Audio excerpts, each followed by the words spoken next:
जय श्रीकृष्ण दोस्तों, आज आपण 28वा श्लोक पाहत आहोत.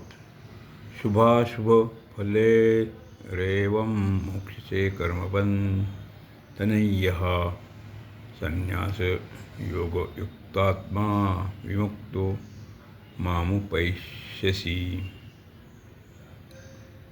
पूर्वोक्त प्रकाराने सर्व पदार्थ आणि क्रिया मला अर्पण करण्याने, अर्थात तुझ्या स्वतःच अर्पित होण्याने अनंत जन्माची जी शुभाशुभ कर्माची फले आहेत त्यापासून सर्वापासून तू मुक्त होशील. ते कर्मफल तुला जन्ममरण देणारे होणार आहेत. येथे शुभ आणि अशुभ कर्म म्हणजेच अनंत जन्मात केलेली संचित शुभाशुभ कर्म घेतली पाहिजेत. कारण भक्त वर्तमानात आणि भगवत आज्ञेनुसार केलेलीच कर्मच भगवंताला अर्पण करत असतो. भगवत आज्ञेनुसार केलेली शुभ कर्म शुभच असतात, अशुभ होत नाहीत. मात्र जर एखाद्या कारणाने परिस्थितीमुळे पूर्व अभ्यासामुळे भक्ताकडून थोडीशी अनुशंसिक अशुभ कर्म घडले तर त्यावेळी त्याच्या हृदयात विद्यमान असलेले भगवान त्या अशुभ कर्माला नष्ट करून टाकतात. जितकी काही कर्म केली जातात ती सर्व बाह्य असतात, अर्थात शरीर, मन, बुद्धी, इंद्रिय इत्यादीद्वाराच होत असतात.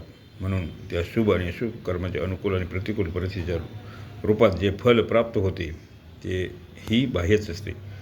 मनुष्य अज्ञानाने परिस्थितीशी आपला संबंध जोडून सुखीदुःखी होत राहतो.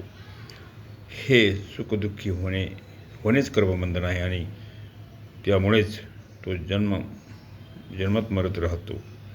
परंतु भक्ताची दृष्टी अनुकूल प्रतिकूल परिस्थितीकडे न राहता भगवंताच्या कृपेवरच राहत असतो. अर्थात भक्त त्याला भगवंताचे विधानच मानतो, कर्माचे फल मानत नाही. म्हणून तो अनुकूल आणि प्रतिकूल परिस्थिती कर्मबंधनातून मुक्त होतो. संन्यास योगमुक्तात्मा. संपूर्ण कर्मांना भगवंताचं अर्पण करण्याचे नाव संन्यास योग आहे आणि ह्या संन्यास योग अर्थात समर्पण योगयुक्त असणाऱ्या येथे संन्यास योग मुक्तात्मा म्हटले आहे. त्याचप्रमाणे गीतेत पुष्कळ ठिकाणी संन्यास शब्द सांख्य योगाचा वाचक येतो, परंतु याचा प्रयोग भक्तीतही येतो. जसे मयी संन्यस्य. जसे सांख्ययोगी संपूर्ण कर्मांना मनाने 9 द्वार असलेल्या शरीरात ठेवून स्वतः आपण आपल्या स्वरूपात सुखाने स्थित राहत असतो, त्याचप्रमाणे भक्त कर्माशी स्वतः मलेल्या बंधनाला भगवंतात प्रस्थापित करतो.